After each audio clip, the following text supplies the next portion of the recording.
What's up, y'all? Smarter here. So for this video, I just realized I never did a audio review of the S21 Ultra. I kind of made it an addendum in the full review, but for this video, the main reason I want to bring it up now is because I do feel like it's important to talk about a lot of what people don't realize to do with their phone has to do with audio these days. If you record videos or use obviously use the mics on your phone in any way, that's audio. If you listen to Bluetooth or wireless music anyway, that's audio. If you just use the speakers all day, that's audio. So I do indeed want to talk about this, and I do want to bring up quite a bit of some points here as to why I feel the S21 Ultra is both really good and just like not impressive in other ways. So, especially for the price that you're going to be paying for this phone, I do feel like talking about audio is going to be something that's very important. So, first, I'll get out the way first is I do want to just say that the mics on this phone are very good. I do feel like the noise reduction software that Samsung definitely does, their algorithm that they use is very strong. It's not aggressive like LG to where it kind of makes the mic sound cheap. It's not like say an iPhone where it may as well not be there. I do feel like Samsung did a really good job making sure that the mics on this phone sound really good, but reduce the right amount of noise to where you hear your subject properly, right? It still has that zoom in mic feature that Samsung lifted from HTC, and it works fine, I guess. I don't really see a difference, really. Honestly, they had it with the Note 10. It's cool, but I just don't use it that much because it's just not usable in manual mode. So it's just something I don't use. Speakers. Um, these are some of the best speakers you could get on a phone right now. I say it's neck and neck with my V60 personally, especially when you raise all the bands and the equalizer of the V60 and put on the 3D sound engine, man. But these speakers are really nice. The first Samsung phone I had with the dual stereo speakers was indeed the Note 10. It was very imbalanced. It was clear that one channel had more audio coming out it than another, and it would alternate between the two. It doesn't do that on this phone. It didn't do that on the S20 FE, and it's really nice. They're loud, nice, and really no issues with them. Honestly, they're just good.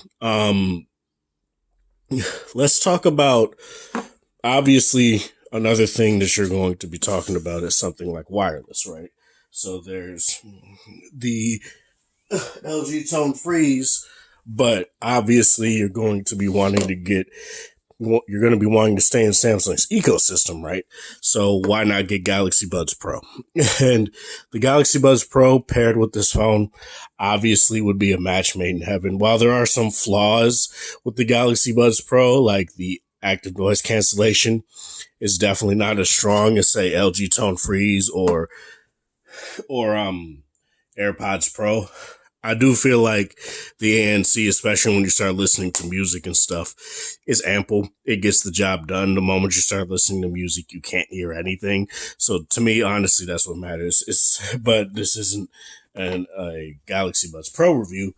It is, so I'm not going to talk about that. You can hear that in my review of those. Obviously, you got the best Bluetooth has to offer on here. I do think this is Bluetooth 5.1. I don't think it has Bluetooth 5.2. I don't really know. Either way, you shouldn't really expect these days for Bluetooth to have as many dropouts as it used to in the past. I do feel like Bluetooth has come a long way, even from like a few years ago where there would be a few issues. But honestly, I just don't have issues with Bluetooth on the S21 Ultra. It it's fine. The only real problem that I have with it, I guess, is that it doesn't have that many codec options, but it's whatever. Um, due to due to Qualcomm pretty much congealing or fusing all, I hate that word, but fusing all of their all their codecs into one aptX adaptive. It kind of makes sense that you don't get aptX HD and all that stuff, so it's fine. Not really that big of a deal. Since there were no Bluetooth earbuds until just recently with LDAC, there's really not that as these also have that, and you can take advantage of that on Bluetooth over the ear headphones and a couple Bluetooth earbuds now, so that's really nice. Um, let's talk about corded. Now, this is something that I do feel needs to be addressed because it's very interesting how Samsung makes you wants you to pay in the case of a 256 gig S21 Ultra $1,300 or whatever it is now. I do hear that they did like cut the price down, but as of when I got this at the time, it was $1,300. I did get it off Swappa for 1,000, but I'm going off market price. So $1,300.50, which is the tax in Minnesota, is pretty goddamn steep to say the least. And for you to not have any sort of option to use pass through dongles to me is kind of criminal. They don't tell you that. They don't tell you that. Okay, so if you want to be able to use corded headphones, you have to get a dongle with a dedicated DAC in it. They don't tell you that. Now, what you can do is buy if you haven't bought USB Audio Player Pro, buy USB Audio Player Pro, and the moment you do that, a dongle like this, which I believe is the Pixel 4 dongle, it'll just automatically have no issues with it, and it'll just connect, and you'll be able to use it with any. You'll be able to use it with any music player. Really, it really doesn't have any sort of issue, or even with YouTube. You don't have to use it with USB Audio Player Pro specifically and able to even use it. So that's really nice. But that should be functionality built into the device, and I don't understand why Samsung charges a premium for something that they decide to act certain features that just don't make sense. Another thing, obviously, is storage. If you're going to be, obviously, a lot of people do stream more than anything now, but for me personally, I do store a lot of my music locally. So I do have a lot of FLAC files and things like that. And I do feel like Samsung kind of dropped the ball taking the SD card out in that aspect. I know a lot of you don't seem to care about SD cards anymore because Samsung told you, oh, the main storage is faster. Just use the main storage. Something that Google used to tell you, but then you slammed Google for also not having an SD card in their phones for years. But now Samsung's doing it and it's okay. But whatever. I'm not saying that obviously the internal storage is faster, but I would rather have my music stored on a separate card, on separate memory, removable memory, so that I can move it from phone to phone. That's pretty much all I want. And so that I can put more, say, games or anything else on the main storage. So I don't really have any sort of issues with those kind of things there. Those things kind of make this phone kind of a in terms of audio.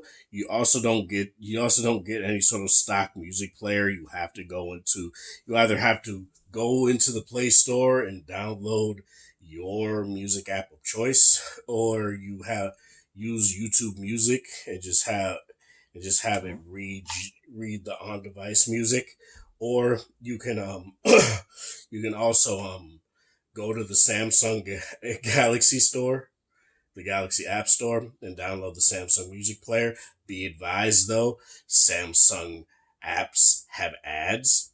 So you're going to have to keep that in mind.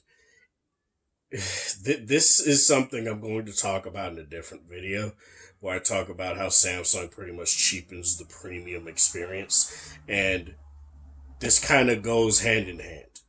When I use a V60, when I use even an HTC 10, when I use phones like that, I don't feel like I'm getting shafted. When I'm using this phone in terms of audio, something just feels wrong. And I don't understand it because Samsung used to push a lot of these things. They bought Harman. They literally, these earbuds are tuned by AKG. Like, I don't understand why they just use all these things as badges, but then decide to axe the headphone jack and then basically do nothing in terms of giving you an internal DAC in the phone so that you can drive a basic USB dongle. It just doesn't make sense to me, you know?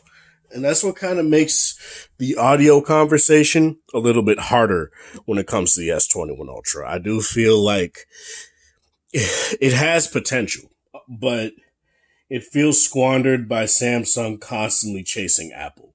And in terms of even chasing Apple, Apple is even doing better in that regard because at least they still allow you to use basic dongles to listen to music on your phone. Nonetheless, though, that's all I really want to say for this. I do feel like the audio conversation is basically speakers, Bluetooth. That's pretty much it. But you could get great Bluetooth on other phones. You could get great speakers on other phones. Then it comes down to the mics. The mics are really good, but in terms of a listening experience, that doesn't really matter. So it's very hard to talk about that. And I do feel like Samsung really did drop the ball. And I hope they come back next year doing something to actually show that they care about their long term fans, you know. This is Sparta. Thank you guys for watching. Thanks for support. Hope you guys have a wonderful Thursday. I'm sorry. My week's messed up. Or whatever time of day it is in your area. Have a good one.